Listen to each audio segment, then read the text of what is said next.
Hello, नमस्कार, सत श्री अकाल, आदाब। मैं शेफ विक्रम बजाज आपका स्वागत करता हूं केक स्टेट में। देखिए, आप सभी स्टूडेंट्स ये सोच रहे होंगे कि सर ने जो मॉड्यूल डिज़ाइन किया है, चाहे वो वेबसाइट को लेके हो, डोमेन को लेके हो या और भी सोशल मीडिया प्लेटफॉर्म्स हो, आपको अंदर एक डाउट रहेगा मन में कि सर इनके बारे में क्यों बता रहे हैं, क्योंकि ये जनरल चीज़ें हैं। क्योंकि आप भी फेसबुक यूज़ करते होंगे, इंस्टाग्राम यूज़ करते होंगे, यूट्यूब यूज़ करते होंगे, आप भी जानते होंगे कि इनकी सर्च कैसे की जाती है। लेकिन बहुत सारे ऐसे टेक्निकल पॉइंट्स हैं, जो एडवांस पॉइंट्स हैं, जो मैं जानता हूं कि आप लोग नहीं जानते होंगे। और वैसे भी टू बी रियली ऑनेस्ट, मैं ये एज्यूम करके चल रहा हूँ, जो भी स्टूडेंट्स मेरा कोर्स बाय कर रहे हैं, परचेज कर रहे हैं, मैं कोशिश ये कर रहा हूँ अपनी पूरी कि आपको मैं हर चीज़ ज़ीरो से ही समझा सकूँ। चाहे वो फेसबुक का एक सिंपल अकाउंट क्यों ना हो, इंस्टाग्राम का एक सिंपल अकाउंट क्यों ना हो,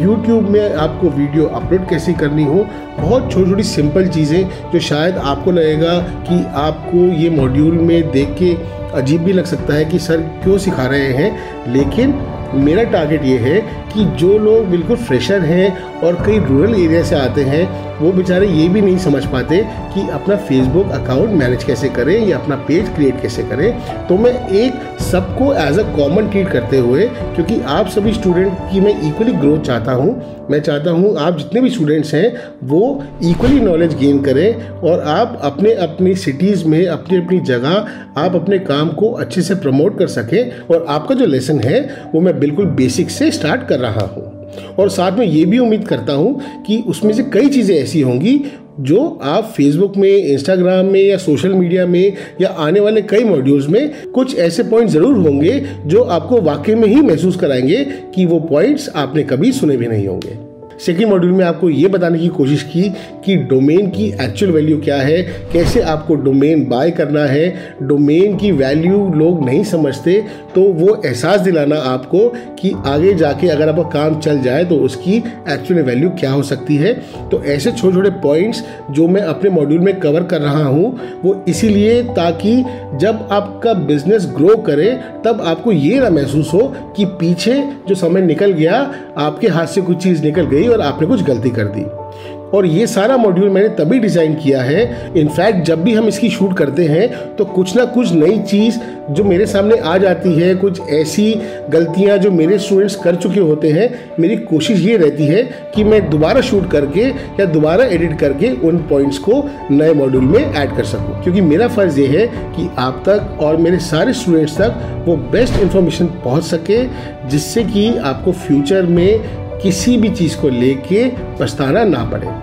तो आप प्लीज़ जितना भी जानते हो सोशल मीडिया के बारे में, वेबसाइट के बारे में, या फिर कोई भी आगे सा मॉड्यूल आता है जो आपको लगता हो कि मुझे पता है उसके बारे में, देखिए जो सबसे इम्पॉर्टेंट रीज़न है जो कि मैं आपको इन मॉड्यूल्स में और आने वाले कई मॉड्यूल्स में डिजिटल मीडिया के बारे में आपको सिखाने जा रहा हूँ, वो ये कि कल को आपका बिजनेस ग्रो करता है तो आप एटलीस्ट उतनी नॉलेज रखें कि आप खुद ना हो सके तो आप किसी प्रोफेशनल से अगर काम कराते हैं तो वो सामने वाले प्रोफेशनल या सामने वाली कंपनीज जो कि बिजनेस प्रमोट करती हैं, वो आपको किसी भी एंगल से मिसगाइड ना कर सके। क्योंकि अगर वो आपको किसी भी एंगल से बोलते हैं कि ये काम ऐसे होगा, ये फलानी चीज़ ऐसे होती है, तो आप एटलीस्ट बड़े कॉन्फिडेंस के साथ में कह सको कि नहीं, ये काम ऐसे नहीं, ऐसे करना है। तो उससे बहुत बड़ा इम्पैक्ट पड़ता है सामने वाले के ऊपर कि वो ये समझ लेता है कि मैं इनको बेवकूफ़ नहीं बना सकता। क्यों? क्योंकि ये पीछे से टेक्निकल चीज़ें जानती हैं या जानता है।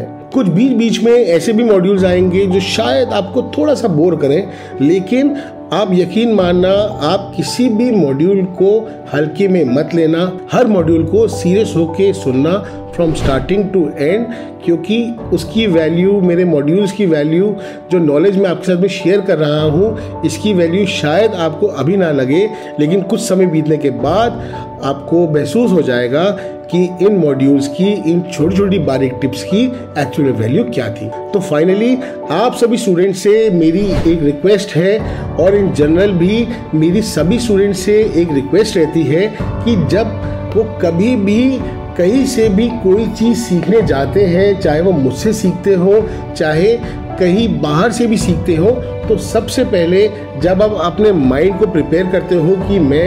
यहाँ से कोर्स करने जा रही हूँ या जा रहा हूँ, तो सबसे पहली चीज़ जो आपके अंदर का ज्ञान आप ले चुके हैं, आप उसको साइड में रख दीजिए और आप जो चीज़ सीखने जा रहे हैं, आपको आने के बावजूद भी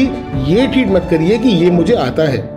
आप हमेशा अपने माइंड को ये प्रिपेयर करिए कि अगर मैं कोई नया कोर्स या कोई नया लेसन सीखने जा रही हूँ या जा रहा हूँ, तो मुझे ये lesson from scratch, from zero सुनना है और समझना है। क्योंकि जिस इंसान ने ये सोच लिया कि मुझे सब कुछ आता है, इट मीन्स उसका दिमाग और कुछ सीखने को तैयार नहीं है। और जब तक वो और कुछ नहीं सीखेगा और डेवलपमेंट नहीं करेगा, क्योंकि देखिए लर्निंग एक नेवर एंडिंग प्रोसेस है। जब तक हम जिंदा रहेंगे, चाहे हम 80 साल तक क्यों ना जिए, लर्निंग मेथड हमारा कंटिन्यू रहना चाहिए मरते दम तक। कोई भी छोटा से छोटा इवेंट, कोई भी इंसान, इवन एक छोटा बच्चा तक हमें कुछ ऐसी चीज़ें सिखा देता है जो हम कभी सोच भी नहीं पाते। तो आप कभी भी कोई लेसन पढ़ें, कभी भी कोई कोर्स लें, तो हमेशा ये सोच के लें कि आपको कुछ नहीं आता और आपको वो कोर्स अच्छे से समझना है, सुनना है। उसके बाद आपको डिसाइड करना है कि उसमें से बेस्ट वैल्यूएबल पॉइंट्स आपके जीवन में आपकी हेल्प कैसे कर सकते हैं। तो चलिए मिलते हैं आपसे जल्दी, तब तक के लिए गुड बाय, गॉड ब्लेस।